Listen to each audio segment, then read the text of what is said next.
श्रीराम समर्थ. समर्थांनी एक सुंदर असा बोध आपल्यासाठी प्राप्त करून दिलेला आहे. तुम्हाला नावं ठेवणाऱ्या लोकांसोबत कसं वागलं पाहिजे. समर्थ म्हणाले, तुम्हाला लोक का नावं ठेवत असतात. प्रत्यक्षात जर आपण पाहायला गेलो, जी लोक तुम्हाला नावं ठेवत आहेत त्या लोकांची एक प्रकारे नावांची लिस्ट ठेवा. ती लोक तुमच्यासोबत कशी वागत आहेत, कशा प्रकारे बोलत आहेत याचा तुम्ही विचार करा. का ते आपल्या मागून प्रत्यक्षपणे बोलत आहेत, परंतु याचा तुम्ही विचार करत बसू नका. याकडे तुम्ही दुर्लक्ष करा. कारण नेहमी लक्षात ठेवा, तुम्ही ज्या वेळेला पुढे जात असता त्या वेळेला ते तुमच्या मागून बोलणार म्हणजे बोलणार. कारण लोक आपल्या सवयी नाही तर प्रत्यक्षात आपल्या सवयीला आपणच पुढे नेऊ शकतो, परंतु त्यांचा स्वभाव जो आहे ते प्रत्यक्षात आपल्याला कमी करण्याचा प्रयत्न करत असतात. म्हणून हिम्मत करा आणि ज्या वेळेला तुम्ही मागे याल त्यावेळी पुढे जाण्याचा प्रयत्न करा. त्यांचं बोलणं प्रत्यक्षात त्यांच्या बोलण्यावर विश्वास ठेवू नका, दुर्लक्ष करा आणि त्यासाठी आपल्या मनाला त्रास देत बसू नका. कारण आपलीच माणसं असतात, बरोबर की नाही. आपलेच नातेवाईक असतील, आपलेच मित्रमंडळी असतील, मग तुम्हाला का नावं ठेवली. आणि तीच लोक प्रत्यक्षात आपल्यासोबत का अशी वागली. मग असं एखादं चांगलं कार्य करा.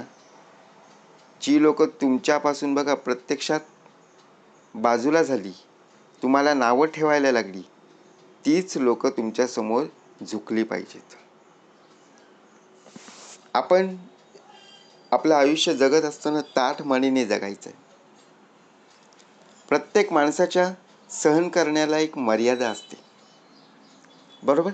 समोरची व्यक्ती आपल्याला जेव्हा काय बोलत असते तेव्हा आपण ऐकत असतो, परंतु सहनशक्तीच्या पलीकडे जर कोणी बोलायला गेलं की आपल्याला राग येतो, बरोबर. एक लिमिट असते हो, प्रत्येक वेळेला एक लिमिट असते. ती लिमिट जर क्रॉस झाली म्हणून एखादी व्यक्ती आपल्याला उलटून बोलत नाही याचा अर्थ ती व्यक्ती कमजोर आहे.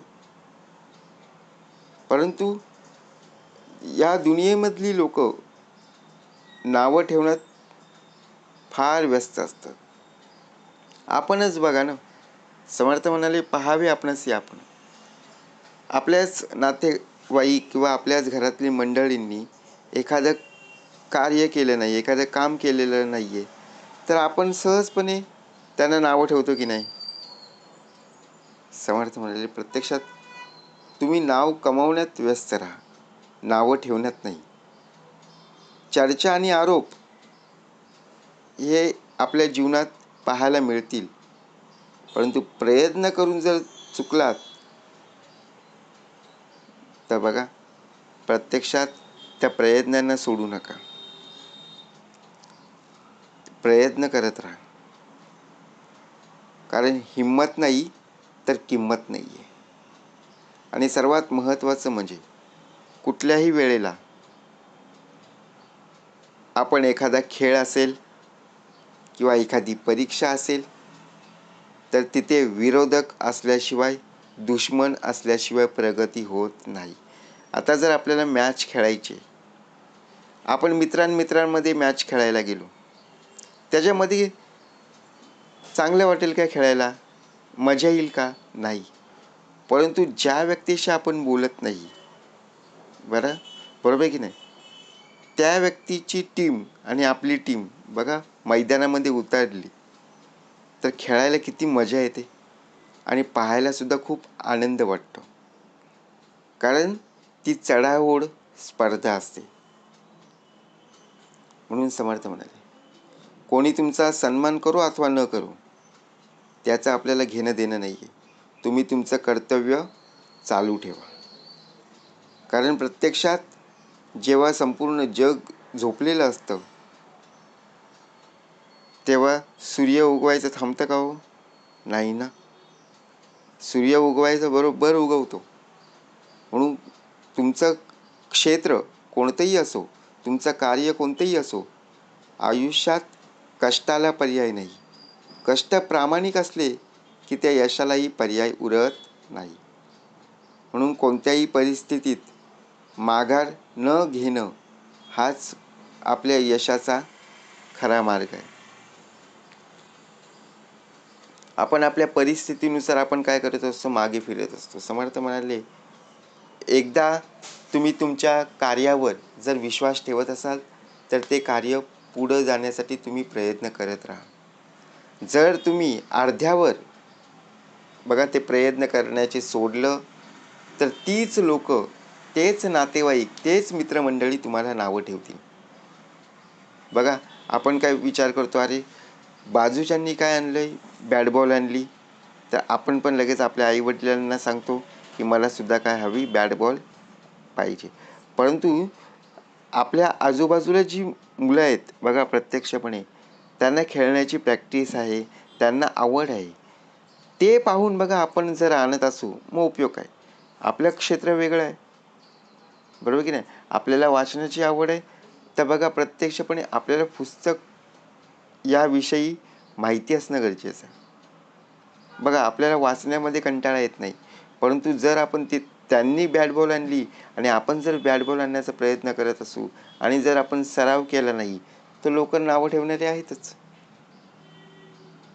म्हणून समर्थ म्हणाले, पैसा नसलेल्या माणसांपेक्षाही ध्येय नसलेला माणूस हा जास्त गरीब असतो. आपल्या जीवनामध्ये पैसा जरी नसला ना चालेल, परंतु ध्येय असणं गरजेचं आहे. शेवटी प्रगती करणं गरजेचं आहे. आपल्याला यशाचा टप्पा गाठायचा आहे. प्रत्येक गोष्ट आपल्या नशिबात असणं हे आपल्या हातात नाही आहे. कधी कधी काय होतं, आपण सहजतेने बोलतो ना, अरे ही गोष्ट माझ्या आयुष्यात नाही आहे ना, मग त्यासाठी तुला कष्ट करणं गरजेचंच आहे. आणि ती गोष्ट मिळवण्यासाठी बघा नशीब नाही तर स्वतःचं कर्म महत्त्वाचं आहे. तुमच्यासोबत दुनियेतले लोक कशी का वागेना, परंतु आपण त्यांच्यासोबत छान प्रकारे बोललं गेलं पाहिजे, छान प्रकारे वागलं गेलं पाहिजे. आयुष्यात कितीही जरी जखमा झाल्या, कोणतेही कष्ट करत असताना, कोणतेही कार्य करत असताना त्यामध्ये तुम्ही निराश होऊ नका. कधी पाहायला गेलो का हो, तुम्ही समुद्रकिनारी गेलात की नाही? नक्कीच. सूर्याच्या किरणांनी बघा कधी समुद्र आटलेला कधी पाहायला मिळाले, कधी ऐकायला मिळाले नाही ना. विचार करा. म्हणून कधी स्वभाव, कधी संस्कार, तर कधी वैचारिक फरक आपल्या आड येत असतो. म्हणून एकतर परिस्थितीशी तडजोड करून आपण आपलं आयुष्य सार्थकी लावलं पाहिजे. आपल्या जीवनात आपण शांतपणे निर्णय घेतले पाहिजे. जी लोक तुम्हाला नावं ठेवणारी आहेत ना, त्यांच्या बाबतीत तुम्ही कधीही वेळ घालवू नका. त्यांच्यासाठी आपण जर आपल्या आयुष्यात वेळ देत असू मग उपयोग काय. म्हणून समर्थ म्हणाले, शांत राहून काहीच न बोलणं कधीही चांगलं. आपल्या देहाला संयमी असणं गरजेचं आहे. संयम राहणं, शांत राहणं गरजेचं आहे. कारण वेळ बरोबर सगळ्या प्रश्नाची उत्तर देत असते. तेव्हा आपल्याला कुठे जायची गरज पडणार नाहीये, बरोबर की नाही. आपण ज्या ज्या प्रकारे अभ्यास करू त्या त्या प्रकारे आपल्याला त्या प्रश्नांची उत्तरं नक्कीच माहिती पडतील. परंतु वेळ आली पाहिजे. आयुष्यात आपण बोलतो की नाही, ही वेळ फक्त माझ्यावर येऊ दे, मी बघा प्रत्येकाला उत्तर देतो. बरोबर आहे, नक्कीच. फक्त त्यामध्ये संयम असणं गरजेचं आहे. म्हणून समर्थ म्हणाले, तुम्हाला लोक नावं ठेवतायत ना, त्यांच्याजवळ जाण्याचा प्रयत्न करू नका. तुम्हाला जर त्यांना उत्तरं द्यायची असतील तर बोलून उपयोगाचं नाही आहे, तर तुम्हाला तुमच्या कार्यातून, तुमच्या कर्तृत्वातून उत्तर देण्याची खरी गरज आहे. जय जय रघुवीर समर्थ.